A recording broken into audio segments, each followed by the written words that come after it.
Mary J. Blige, or Erica Badu? Erica Badu. How about Beyonce or Rihanna?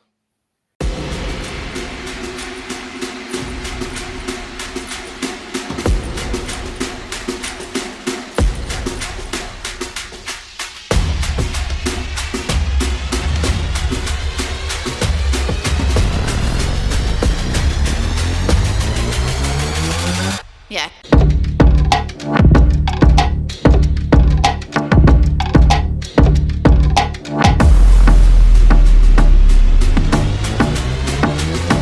Yeah. There's three things certain in life: death, taxes, and this being the most charismatic podcast you'll ever listen to. Welcome to the most overrated, underappreciated, most viewed, underviewed podcast of all time. Welcome to the Prince of Fresh Air. I'm, of course, your host, the beloved, the most charismatic man in entertainment. Throw the ones up and acknowledge your tribal chief. Sorry, Roman Reigns, you've been demoted. But, before we have a good show and I introduce my guests, I do want to take a quick time to say, you know, there's a lot of things going on right now in society, with the government shutdown. A lot of people aren't getting paid. A lot of people losing jobs, losing their homes, their cars, having trouble feeding their family. And I just want to acknowledge that because even though we're having a good time on this podcast and, there's other people who might be living the lavish life. I know there are people out there struggling and, I'm not immune from it myself. So, I just want to quickly acknowledge that. And hopefully this government gets themselves right, and we get a solution to this very quickly, especially with the holidays coming up. It will be, a sad day to see families, not be able to celebrate the holidays. But let's get back on track and have some fun. Because I'm about to have a great guest on the show. Now you might be wondering, who am I talking to today? Well, no need to fear because the most charismatic man is here to give you those answers. So she is a professional celebrity, event, sports photographer, wellness advocate, military spouse, entrepreneur, and founder of Tata, one of the most well-regarded wellness Airbnbs in Southern California wine country. And she's also the author of the newest book, Me First Darling, where you can find on Google Books and Amazon. Don't be afraid to spend a little money to support my next guest. Please help me introduce Cheri Darling to the show.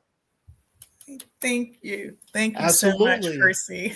Absolutely. Let's get the show on the roll because I got to your publicist. I got to talk to people on your team, and there's a lot to you that doesn't meet the eye. And I want to talk about something that you mentioned on social media is when you created Tata Darling, right? It was inspired by your time as a military spouse. So I just want to quickly dive into that. What made you? What inspired you in that time of your life to create Tata Darling? Well, it was really to support people that had similar lifestyles, meaning that military spouses, we have to be the mother and the father. We have to play both roles. We have to be both parents, and it becomes challenging when those service men and women return because we had our system in place for the last 6 to 9 months, and now the trash can has to be over here because and so it just gets to the point where it got to the point where I felt like I was kind of making excuses to kind of get a break from it. I would say I'm going to the store and I would be gone for a couple hours and come back with bread, but I would just try and go to the mall or just kind of go somewhere where I could just woosah. And I didn't Right. want to go, to the nail salon and all that. So I just thought, wouldn't it be nice for people to have a place where they could go and have just a beautiful cup of tea? It was actually started off being the ultimate tea and spa experience where you have tea on a silver tea tray and sandwiches and do red light therapy and all these spa services, and then you have to get in your car and drive over the 91 again. So I said, wait a minute, that doesn't sound fun. And so what I decided was to expand that idea to not only be the ultimate tea and wellness spa experience, but you actually could stay there overnight, go to the wineries that are less than 10 minutes away. And you have Lake Skinner about 15 minutes away. So it's a very peaceful area. And I opened it up because I felt like if I would want to go to a place like that, I'm sure other people would. Absolutely. You are 100% right. Yeah, you're 100% right. And I think, one of the things that caught my attention, just to bring it back just a second, being a military spouse. Now, most of my family's from the military. I did Mm, my military training in high school. I didn't want to go because I didn't want to shave off the lettuce. yes. But Well, you yeah, I mean, most of my family's been in every branch, the have. Army, the Marines, and now my younger brother, he's in the Navy right now. And I think there's an appreciation there for me, at least, because I know what it's like, to have family, whether it's my Yes. own personal family or, Yes. my uncle who lived literally next door from my mom. I used to see them all the time. And, her husband, he would go overseas a lot. My cousin Yes. will leave his wife and his son to do the National Guard. And it does take a toll on you. So I just want to, quickly acknowledge that, ask you about that, because I'm sure there's people who've been in that situation or currently are going through that. Yes. How did you stay positive and motivated during those hard times when, obviously you missed the person, but just not having them there for a period of time? I know it can, sometimes be hard.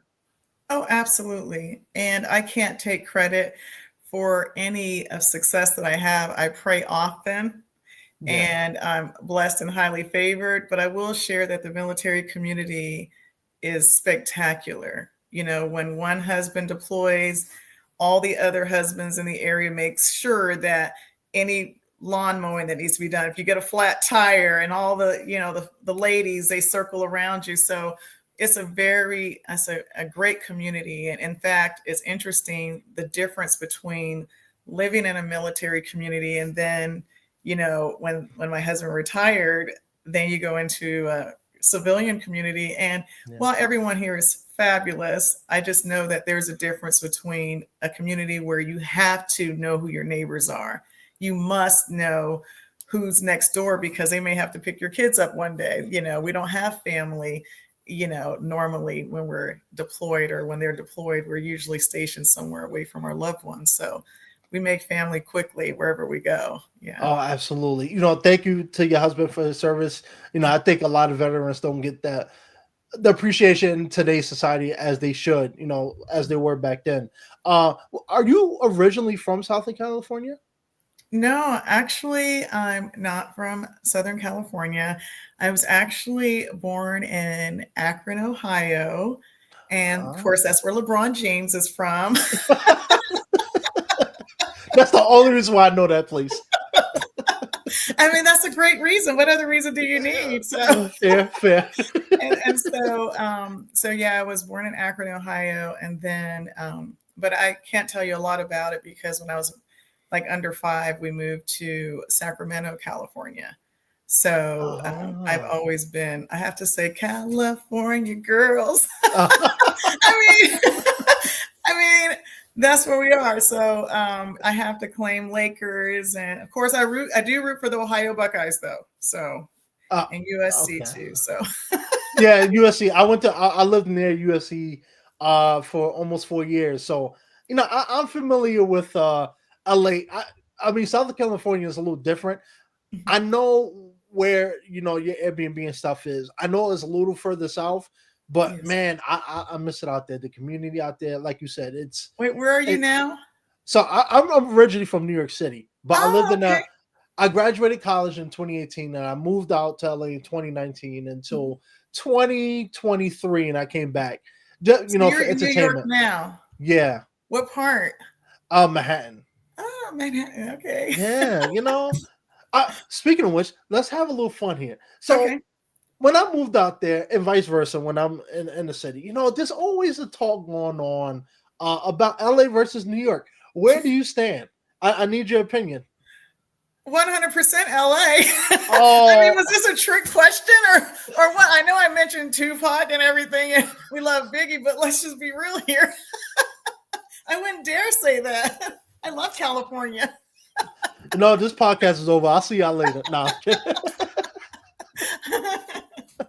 Yes, I, but I mean, and here's the interesting part, and I, maybe this is my invitation to invite myself out to New York, but I think the last time I was in New York, I feel like my dad was holding me like this. So I Oh, really can't take credit. But the only thing I'll tell you I know about New York, and do not get upset, because I know they say they have really big, like, these things that crawl around. yeah, And I mean, and then, but I do know people talk fast, walk fast, great pizza. And I still want to see the Statue of Liberty and go. Okay, remember, there's a black and white movie. Don't embarrass me here, but there's a black and white movie where I think Clark Gable had to meet um, Ingrid Bergman on the top of, was the Empire State Building, right? Is that the wrong uh, movie? But yeah. anyway, maybe it I know was. you're talking about. Yeah, yeah, yeah. So I want to go to the top of the Empire State Building and You want to do the touristy stuff. I got it. yeah, Got it. I mean, I have to start there unless you're saying, hey, I have something way more interesting than the Oh, other stuff. we could talk a little bit off, but I'll tell you this. I always try to tell people because it's funny enough. One of my friends from LA, he hit me up the other day and he was like, "Hey, I'm coming out," and I said, "Oh, what is the plans?" And he said, "Empire State Building. It's getting a little chilly now, so a lot of people don't really do Statue of Liberty, but Yeah. he wanted to stay in Times Square." And I said that is the biggest money trap you can spend.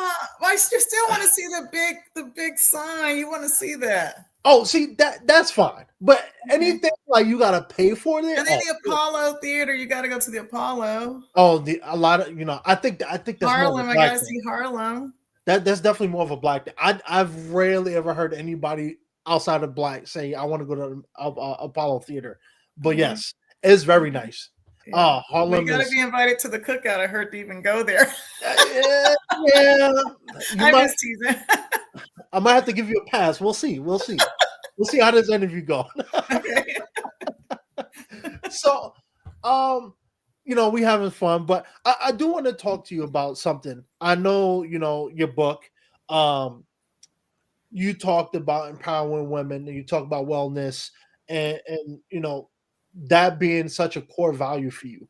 And I think right now, outside of the intro and me talking about what's going on, I do think we're in a different era and space where this is a very appreciated topic, a very appreciated Yes. approach to health. What inspired you to get into wellness and all that good stuff?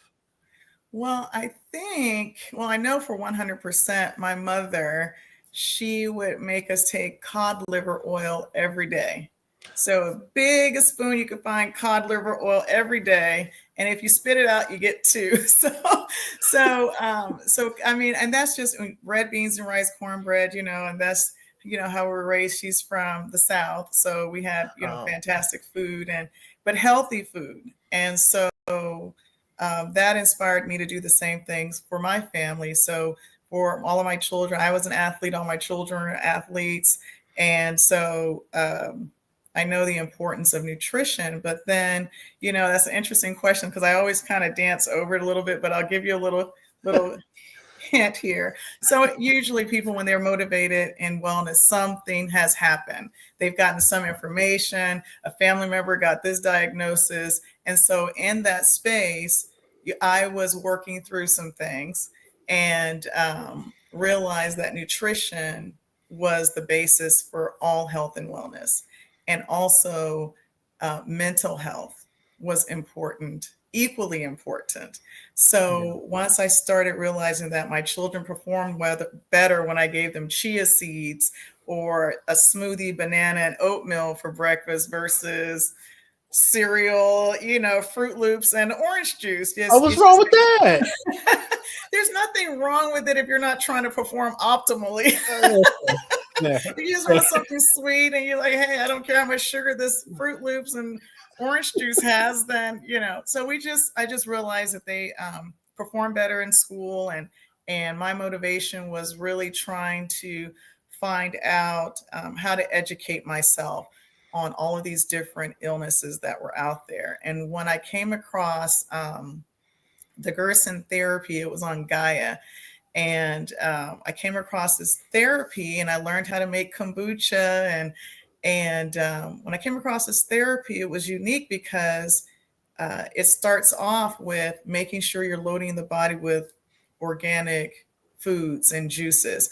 But in order for the body to be healthy, you have to eliminate the toxins and the parasites and all the other things. So with the Gerson therapy protocol, stay with me here, it's very fascinating. It's you're taking coffee enemas and you're loading your body with organic apple juice and carrot juice. And what that does is it boosts the glutathione, which are the warriors, boost your immune system 500%. So when people are dealing with immune issues or cancers or anything like that, whatever it has to do, if you can boost your immunity, it's going to help whatever it is. And if I can give you 500% more glutathione for a 15-minute session in your restroom, like that is that's impressive. So when I found out about that protocol and start sharing the news, and people were giving me a lot of positive feedback about how it gave them more energy, how they feel like it extended their love in their life, and it's Yeah. just so many benefits because coffee enemas actually are responsible for 500 functions of the body. The liver is responsible for 500 functions of the body. And so to include hormones and boosting glutathione, it's just an amazing protocol. And when I learned about it, I just couldn't stop sharing the news. So Yeah, I gotta say, people might see you and they see the hat and they think, "Oh, the South." But based on what you just said, you are strictly from California. That's California stuff right there, and that's a compliment. It's not a diss. yeah, oh Because yeah, yeah. Well, we are in wine country. Okay, right, so you're gonna see cowboy hats, you're gonna see some cows, you're gonna see cowboys, and and all the wineries. So but thank you for noticing. It's one of my favorites, like one of my oh, favorite ones. I, quick story, not to get off topic. I went to Nashville earlier this year, I think March, and I couldn't believe this was the first time I've ever seen this. I've seen movies with the white guy and the white girl with the cowboy hat. I was shocked to see so many black people with cowboy hats on. I've never seen it in my Yes, life. It's yes, cool. yes. I actually like it. You It's said where cool. was this again? Nashville, Nashville. Tennessee. Yeah, absolutely. Well, Yeah. I think, I mean, we would be remiss if we don't mention, Beyonce here. I'm sure she had a lot to do with everybody rocking it a little bit harder. I got some opinions on Beyonce. I'll keep that last. Sure. I'll keep that last. No, I, I will say it is nice that you mentioned that because I do think, you know, oftentimes like the stuff you were talking about is more times I see that. Like I said, is actually a compliment. LA, California, a lot of people over there care about their health. They're very all Yes. about body cleansing, mind Mhm. cleansing, and it's Yeah. fascinating thing because you go to New York. Everybody when they talks about health and they talk about eating an apple before eating a Big Mac. So you know it, Right. it's different, and I gotta say I think this is something that's very important no matter what age you are because I do think it's unfortunate. Like a lot of people I went to college with, if I look at them now, they look so beat down and Mm, broken, and it's sad to see young people like that. But I do think, like you said, it's important for people to take care of not only their physical but also their yes. mental health too, Right. because we're seeing, rest in peace to the Marshall Nieberg. I'm forgetting his name. NFL player, 24. Yes. Just I saw. you know, Yes. unfortunate. And I think this is the conversations people need to have. And Well, I apologize. The only thing I heard, unless you have more information, was that he passed, but we couldn't determine how he passed. So did they release anything, or they just nothing? yeah, I'll tell you off camera. It's a little graphic, but Oh, essentially it okay. was suicide. It was suicide. Oh, Yeah, and it goes to show, like all often, mm, during the pandemic, I did a lot of episodes about mental health and stuff, and I think until it hits you, and I don't mean you personally, but like people around you, it's definitely something that you don't really consider or take serious. And that's why like you talking about, you know, mental health and physical health and taking mhm, care of yourself is very yes, important because people often unfortunately realize that when it's too late. And right. I, I'm curious for you, like, and I'm not trying to ask you your age here, but like, when did you start this journey? Because oftentimes I usually see people you should get on this type of this change of mindset, or later in their life. Not to say you're old, but not 24. Right, right. And that's, and absolutely. I feel like the journey that I'm, first of all, I was an athlete. So I've always known the importance of nutrition. So it wouldn't, this is not something that I decided, hey, I'm 24 and a half and I want to be healthy now. To go into this space, for me, it was bike riding, to Folsom Lake in Sacramento, and going rafting down the American River and things like that. So I'm coming from a background that's health and wellness, but the knowledge that I have to share in terms of specific herbs or specific protocols to help people. In fact, I did a wellness event at Fazeli Cellars, fantastic winery, by the way, and it was at 12:12. It was on 12:12 at 12 o'clock. That was last year. And I just like the number. I like the way it sounded. And it was my first one because I kept putting it off. I kept saying, well, I'll invite people later, or I'll do this wellness event later. And later it was now. And so I had a dear friend who had her gallbladder removed and didn't share that she was even having gallbladder issues. And so I was so upset because I had just like been talking about the master gallbladder cleanse, and in terms of how, just something basic. I'm not a doctor, I'm not giving any medical advice, but Google the gallbladder master cleanse and it will tell you that for 3 days you'll eat homemade vegetable soup, and then you'll take, I believe it's a quarter cup of your best olive oil and a quarter cup of fresh squeezed grape juice, drink it, sleep on your left side, wake up, and then, a bunch of green peas will be, present for you if you want to look. So, so that literally cleanses the gallbladder. That's something that was less than $20 that may have potentially saved her a gallbladder. And so I was there, and then the young lady comes over. She came over and she just said, I don't normally work today.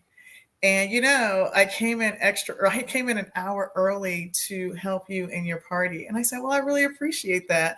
And the only reason I'm having this event, I shared the story I just shared with you. And she looked at me like I was a unicorn. She just stared at me, and I said, everything okay? And she told me that her daughter, I'm not going to cry, her daughter was currently dealing with a gallbladder issue, and she did not want her gallbladder removed, and that they were, essentially praying for a solution.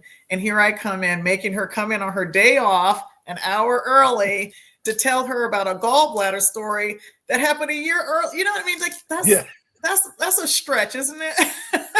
And so it's just, I just said, well, I said, if your doctor is into nutrition, mention it to him. And she goes, well, what doctor's not into nutrition?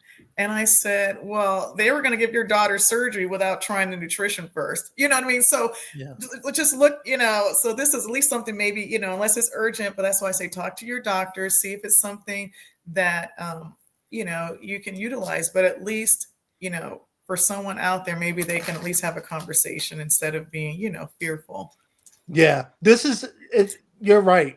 It should be a conversation, and I didn't want to bring race into it, but I think it's very important, especially in the Black community, right? I remember having a conversation with my mom a few years ago, and we was talking about something similar to what we're talking about right now, and it's just like it sucks that a lot of the older generation, our parents, our grandparents, they didn't know none of this stuff, and a lot of people, my father passed away. I think he was 45. Young. And it's, I think now, even though it's still taboo in a sense, depending on who you ask, but I think now is more mainstream what you're talking about. All these cleanses and, massage therapy and wellness treatments. It's becoming more mainstream. But I wonder for you, do you feel like even for you that it's even more powerful that you not only get to talk to women, but also Black women about what you're doing, and kind of inspire them to come on a journey that you're going on. Yes. Oh, 100%. And it's interesting because the healthcare system has been proven to be a little different, more biased when it Yeah. comes to the African American woman. In terms of, we just saw Serena Williams and her situation when she um, was in labor with her daughter, and we almost lost both of them, you know.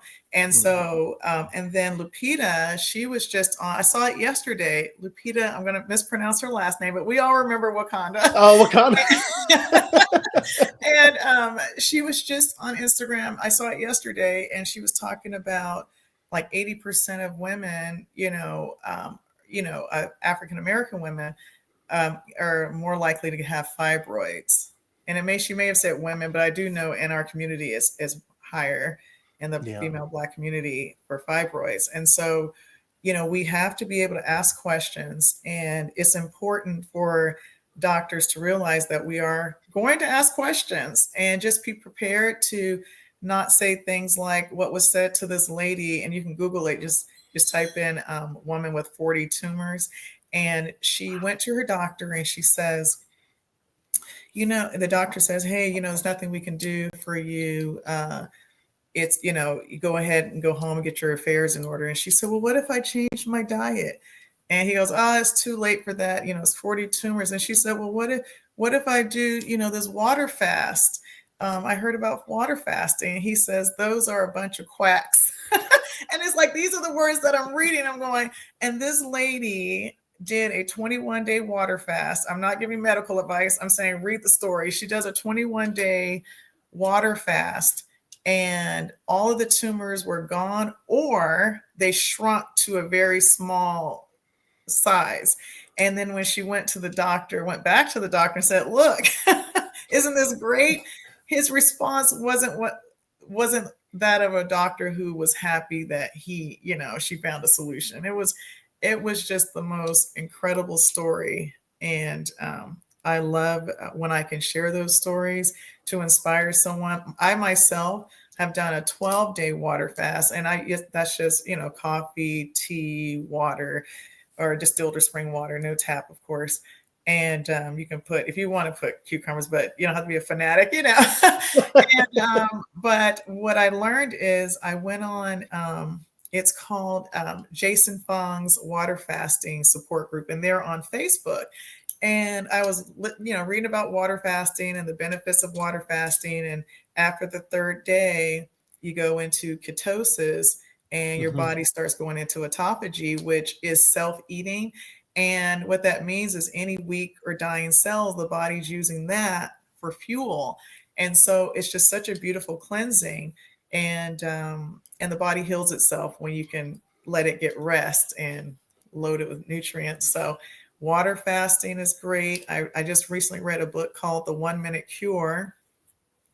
That was the easiest read ever, and it had a lot of testimonies. And basically it's called The 1 Minute Cure, and it talks about H2O2. So you're literally adding oxygen to the body, not hydrogen peroxide from the drugstore.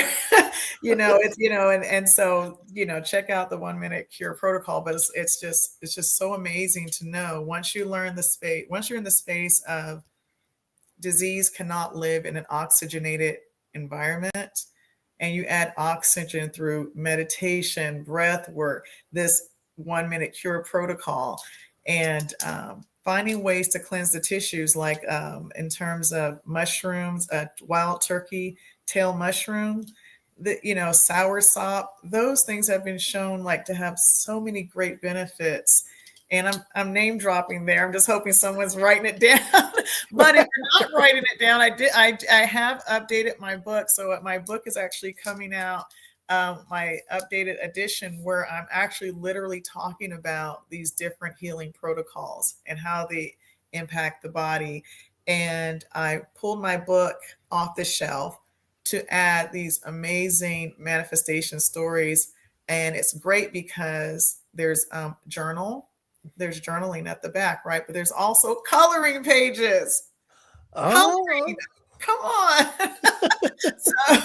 So we talk about manifesting and using proper breath, and there's times where self-talk is the is what we need to heal ourselves.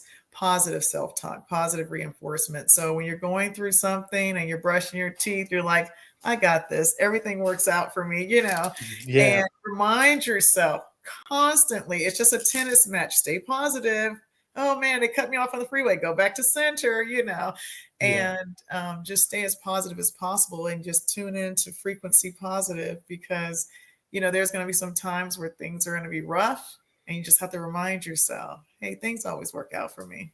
Amen to that. There You you said go. it right on the head. People get mad at me sometimes. They be like, "You so overly positive and optimistic," and I Oh, always say like, it's not that I'm overly positive. It's the fact that I know there's always going to be light at the end of the tunnel. We're all going to have bad days and struggle. You right. know, some of our favorite athletes, actors, entertainers, some of them have hit the bottom of the barrel before they got to Yes. success. So for Yes. me, I always look at it as like this is just a chapter in the journey that's being written. Yeah, and Yes. it doesn't define me, the Right. highest of the highs or the lowest of the lows. And Right. I think that's very important too. But funny enough, what might surprise you is I actually do fast. And now I'll be your first to admit I've never done a 7 day fast.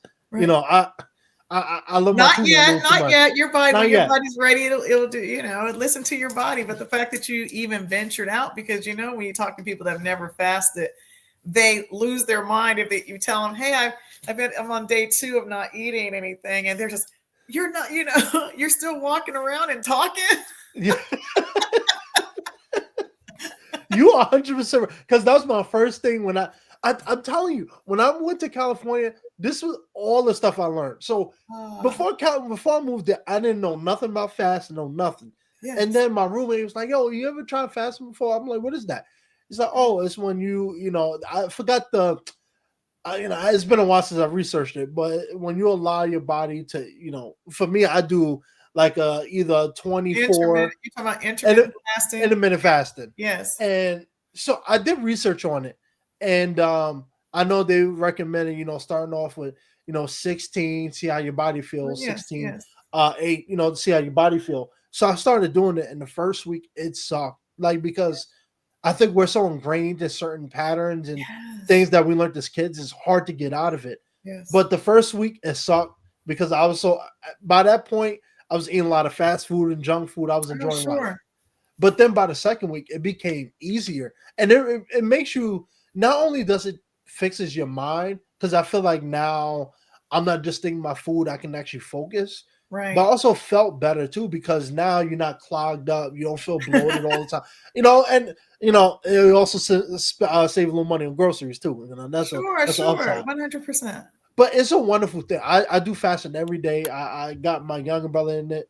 And so like right now I do like 24, 20, 22 to 2. It just Yes, depends on the day. But if one thing anybody take away from this, at least from my end, is try fasting. It really helps you a lot. And I love it. think as people, we don't need to eat breakfast, lunch, and dinner all the time. Yes, We can skip a couple yes. meals, Well, even in so that space, we know when you're go to bed. First of all, we all can do better about not eating after 9 o'clock, right?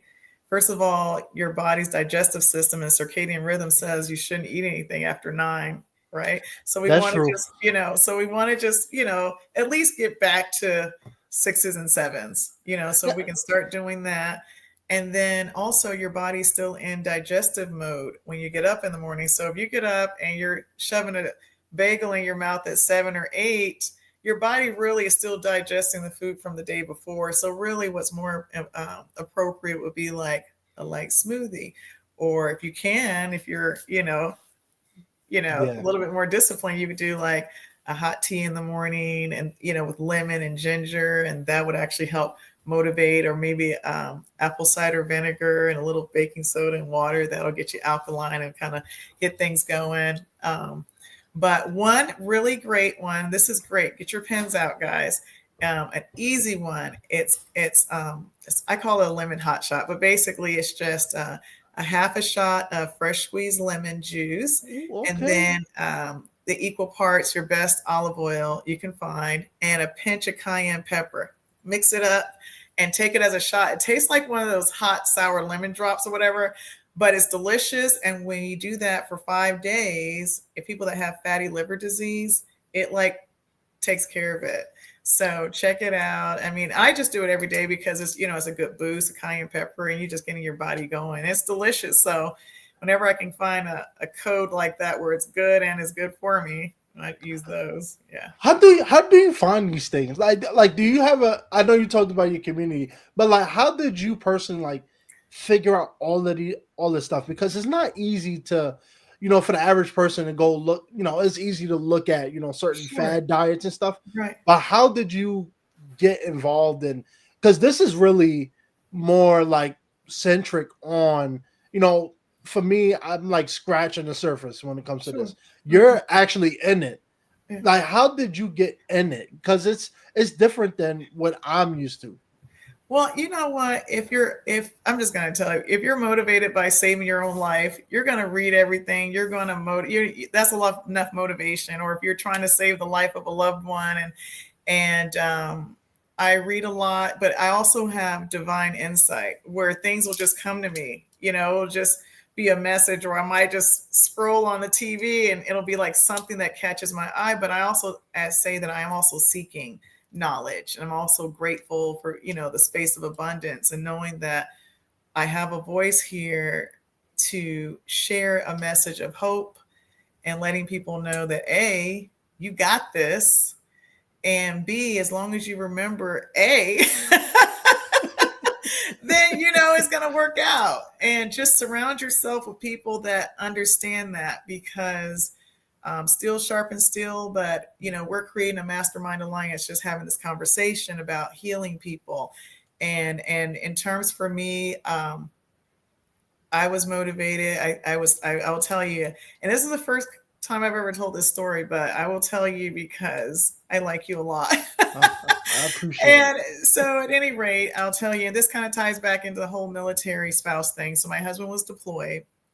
I go to the doctor for a routine exam, and they say, hey, we see some trouble here in your left, breast area, and come back in a couple weeks and we'll tell you if you got cancer. Just like that. Just matter of fact, I think the hand wave was there and everything. And I just said, this is a spirit that I don't need to be around. It was just, maybe I said something more colorful, but I was thinking, I'm going to come back in 2 weeks, but I could either go home and cry for 2 weeks, or I can educate myself on every healing modality. I'm going to talk to God every day and say, God, show me what the next thing is. And then thank God for my healing. And so there's a documentary that I've watched a bunch. I would say at least 111 times. And it's called The Secret.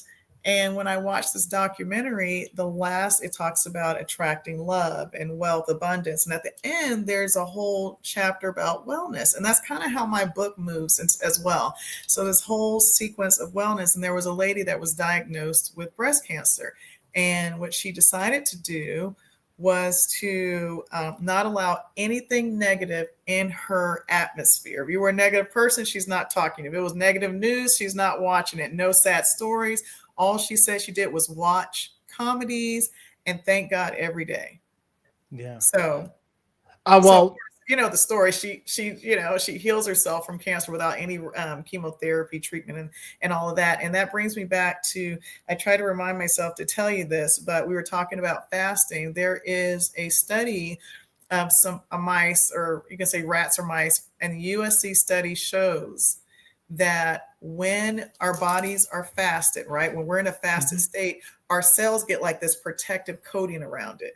Only healthy cells know how to get the super invisible shield around it, right? So what happens is when chemotherapy comes in and washes out everything, it can't wash away the cells that have the invisible shield around it. So what they did is they took these mice, USC study, just type in USC mice study and fasting. Anyway, take one group of mice, let's say there's 20, I'm making the number up. There's 20 mice here and 20 mice over here. These 20 mice were fasted. They didn't get to eat anything for 24 hours or whatever the hours were. And these mice got to eat whatever they wanted to, like they normally did. And the next day, they gave both rats or mice, whatever, double the chemotherapy than they normally would. All the mice that had not fasted died. All the mice that fasted lived. And so that was just a very incredible story about the power of fasting and letting the body figure it out.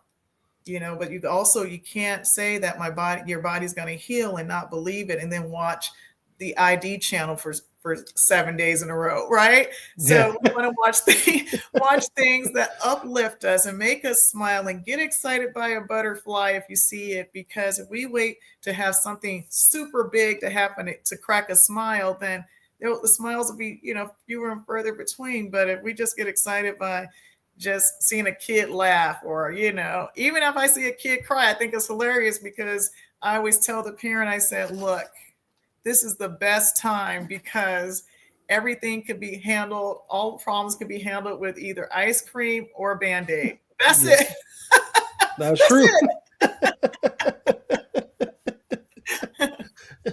That's true. That's true. When they're under a certain age, stickers, oh my goodness. Well, nowadays it's iPads and iPhones, so Isn't that something? Yeah. We have to do better, because we were talking about sleep. And in my book, I talk about the circadian rhythm and which organs are being cleansed at which hours of the night. And I even go into, like, say if someone has puffy eyes, under eyes, you can track that to the organ of the kidney, which is responsible for fear emotion. You know what I mean? And heart. And just reminding us that you have to surround yourself with positive people, positive images, because if you're looking at the news before you go to bed, and by the way, there's my point.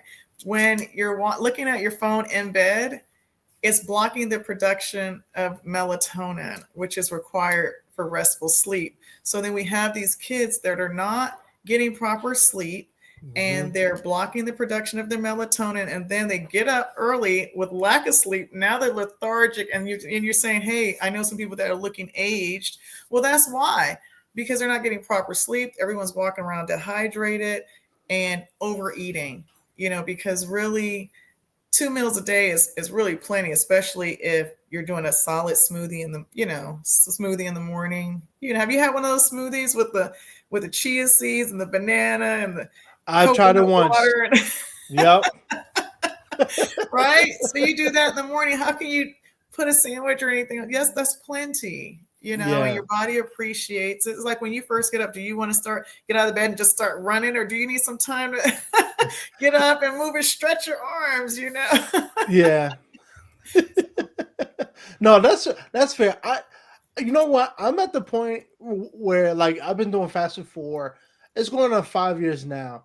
I don't think about breakfast. I don't think about lunch. I don't think about none of that anymore. Yes. And, like, I think one of the things you touched on was, you talked about the story about the lady with the health issue. I'm forgetting the actual name of it that you mentioned, Yes. but it reminds me of something. I remember I was studying in college, and they was talking about how people who take initiative, take care of themselves outside of just going to the hospital, going to the doctor, because a lot of times it starts in the house. The Yes. way how we sleep, the way how we eat, if you work out, if you don't walk, if you walk, if you ride a bike, all of that stuff plays a big part in that. Yes. And I think, like you said, I think right now, yeah, I do feel bad for a lot of kids, because I remember I worked at a sports camp in 2019, and I couldn't believe the amount of kids that didn't know how to play dodgeball or Oh, refused to play because they wanted to oh, play yes. Fortnite on their phone. And I think that starts a bad pattern. And I'm starting to see even with my little sister, where it's like, they don't want to go outside, they don't want to play no Mhm. sports, they just want to sit in the house and do nothing. And I think right now everybody can, and this for me personally, I think COVID was the best time because it kind of forced people to get creative. You had to Oh, move, sure. you had to exercise, you had to take Yes. care of yourself, and really, it was the first time people was able to take a step back from balancing work and life to actually just focusing on life. And I think that's why, like me, I'm still a work in progress. I'm not gonna sit here and tell you, oh yeah, I'm doing all this when I know I'm not. But Right.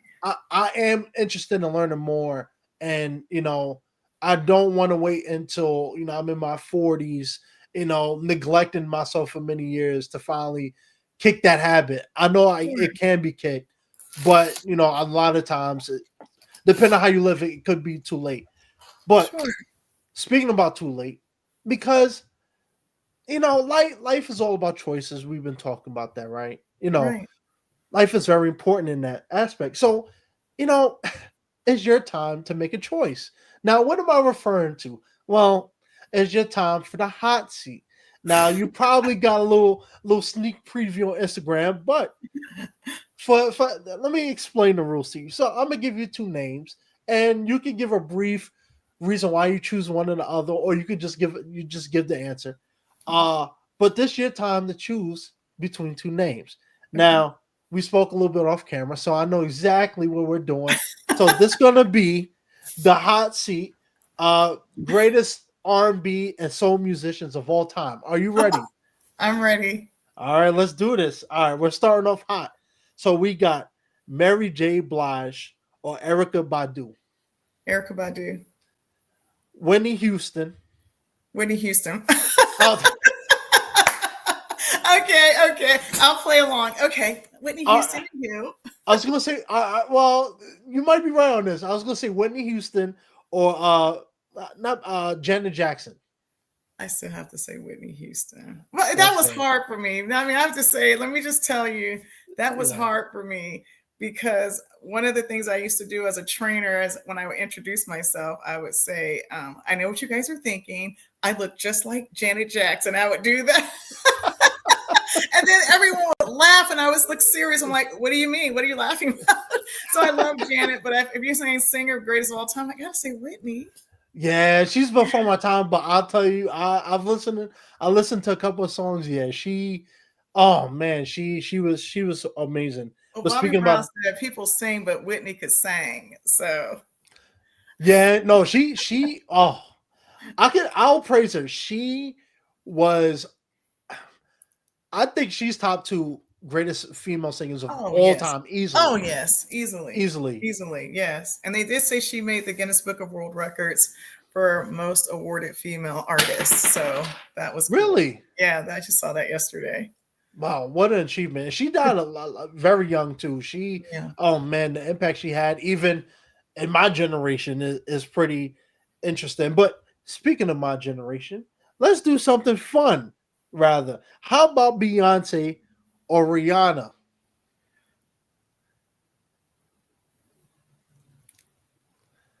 No cowboy hats included. I have to go with Beyonce. I'm a survivor. I'm not going to give up. And I know that was Destiny's Child, but she was on there. So, Yeah, that's fair. That's yes. fair. Yeah. Okay, let's do Smokey Robinson or Lionel Richie. Smokey Robinson cruising.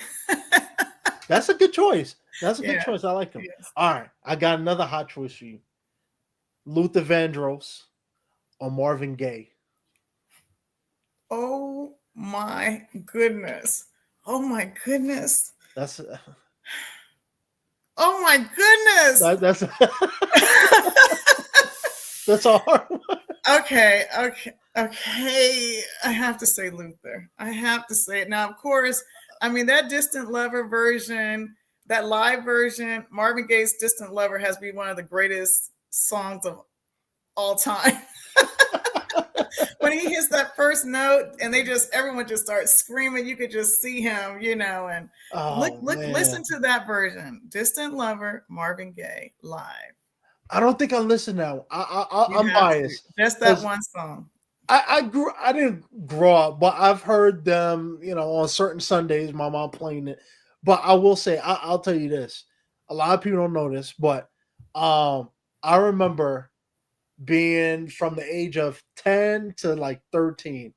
Every time I heard "Dancing with My Father" by Luther Vandross, I would cry, and Oh my gosh. yeah, it was, yeah. A lot of people don't know that, but Uh, yeah, that song always gets. I just listened to oh it my last gosh. night. I'm going to think about that next time I hear that song because it is such a beautiful, touching song. And yeah, it's deep. It's deep. Yeah. And that's and you know how you feel with that? I think, Distant Lover and Military Lifestyle, you know what I mean? That right there, that song is probably every military person, when they're gone and they're in the distant over there, that song is fantastic. You could just Uh, cry all you want to. well, I'm gonna cut that part out. I don't want people making fun of me. All right, I'm gonna cut that. Okay. Nah, I'll keep it there. Oh, But another hard choice. Let's do this. Ray Charles or Stevie Wonder? Stevie Wonder. But that's really not fair because I feel like I was exposed to Stevie Wonder. I mean, Hotter Than July. I don't know. I'm sticking with Stevie Wonder. Now, Ray Charles was an innovator and he had a different climate he had to work in. He's coming out of Georgia and dealing with, and he was blind. Well, they're both blind. Yeah, that's why I said. I don't know. I have to go with Stevie Wonder. Yeah. There's no for me. There's no Very wrong choice. They're both great. superstitious. I just feel like Stevie Wonder. I have to go with Stevie Wonder. Yeah. Okay, how about now? This might be an odd matchup, but these are the two groups I think of in terms of impact: the Jackson Five or the Five Heartbeats. Oh, that's interesting. I like how you did that. Um, Clearly, I have to say the Jackson Five. First of all, I don't think there's anybody on the planet like Michael Jackson. Like Oh, this human, like he was recording, like I think I heard he was on his 200th take or something of one. I think it was Billie Jean or one of those songs.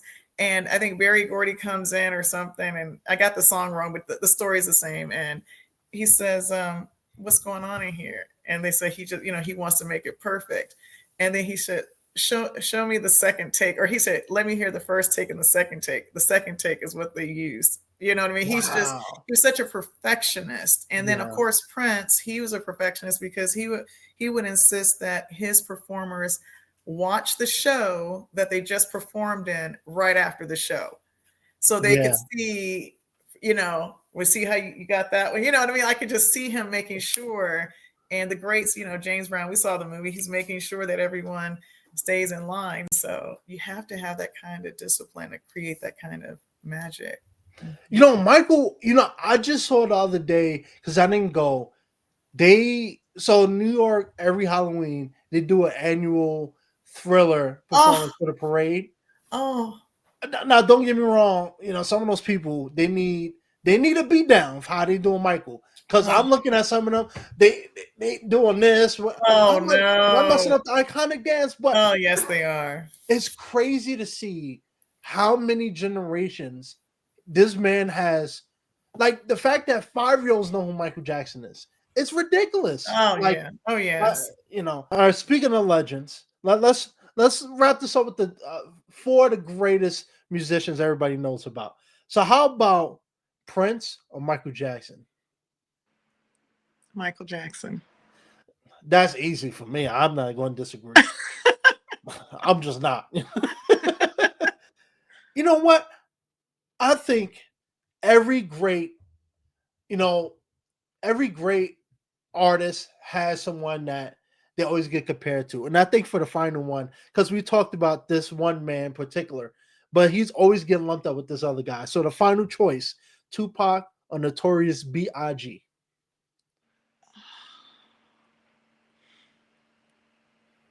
I gotta go with Notorious B.I.G. Oh my gosh, I can't Really? believe I said it out loud. And only reason I was thinking that because if you're saying like as a human, I kind of feel like Tupac was more like a poetic activist, and I felt like more like a lyricist.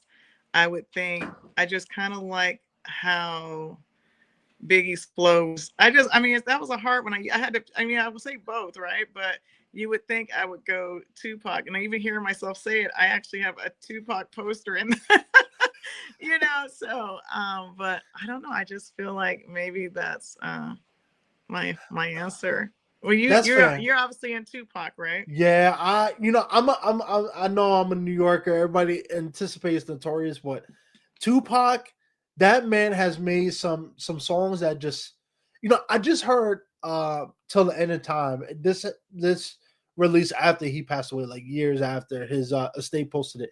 That man, his lyrics and the way he delivered his lyrics and his songs was just, it wasn't just gangster rap. It was Yes. a message behind everything he did. And Yeah. it was just, he hits. When I have grief or I need to pick me up, I gotta go to Tupac. You know, that's but Yeah. Notorious, he's up there. He's up there. You know, I'm a New Yorker, so Like it's the conversation where we didn't talk about sports, but of course the Michael Jordan, Kobe Bryant, LeBron conversation. Like it all depends on if you saw Michael Jordan, you know, in the 90s, you know, if you're gonna have a different feeling than seeing Kobe Bryant. So I don't know. I think that it's hard to pick one over the other. They're all so talented and great. And for me to pick Notorious B.I.G. doesn't mean I like him more. It just meant that I had to make a choice, and I just felt like that was a choice I wanted to make. But you could ask me yesterday, I might have said Tupac. I mean, it just kind of depends, you know, the mood you're in and everything. I might have, if I just heard a Tupac song, maybe, you know. But those two artists, to try and say which one gives you a different feeling, they were both extremely magical. So yeah. No, there's no right or wrong, and they both died way too young. I mean, the greatness they left just in their mid-20s is, you know, imagine what they'd be like today. But you know, and we always want to imagine, like, what would Tupac be rapping about right now? You know, I mean, like, there's a lot of comedy right now in the to talk about. I'll let Dave Chappelle talk about the White House, but I'm just simply saying, like, I can see him writing songs that say, you know, have such a message, you know, and sharing like all the suffering that's going on around the world and things like that. And I would be curious to see how he would try and unite and bring people together through his music. That would man. be, yeah. Yeah, a society with them two being alive, I would have loved to see that because I didn't grow up with them, but just hearing their impact from the 90s to now is freaking tremendous. And you know, even though they left the impact, you have left an impact too, because this has honestly it's been one of my favorite. You've been one of my favorite guests in a long time. Gosh. You my know, gosh. I've seen your guests and they're all so fabulous. So thank you. I appreciate that. you know, because I'll say this real quick. You know, a lot of times people associate name value with how great the conversation is going to be, and just because someone may be more famous than somebody else doesn't always mean that the conversation is gonna be just as good. So, you know, for me, I chase great conversation. The people I know that listen to this, they love these type of conversations. And you know, it's not just because you're a black woman, it's the fact that you bring so much knowledge and stuff to the table too. Thank you. Know, it's been incredible. And I'll have to say a helping hand is a better hand, and it's not just a slogan, it's a way of life. But I've been in a given mood. So, you know, with the holiday season, I'll give you the floor with the last word. Well, thank you. Thank you so much. This has been an incredible opportunity. I'm grateful to be a guest on your show. So thank you, Juan, for this opportunity. And I just want to say that the message that I'm delivering is not my own. It's divinely inspired, and I have to give credit where credit is due. So God is responsible for all of this, and I'm grateful that I've been chosen to at least share what's been imparted in my heart. So thank you. Thank you so much. Let's get out of here. It's Friday. Go. Oh, yeah. One other thing. I'm going to be on The Price is Right. So I'm going to come on down. Let's all visualize me winning a double showcase on Veterans Day. You just telling me now? Oh. Come on down. I got to get the prices right. All right. That's great. I'm just going to practice my victory dance now. All right. So in hindsight, what you're saying is you're coming up for a follow-up. Got it. Okay. I love it. Right. Yes, absolutely. We're doing that. You know, a double showcase is, you know, I'm just going to just claim that. And when you just put the energy out there that things are going to work out, you know, I'm trusting that the people that need to see this message will see it and just keep going, keep moving further.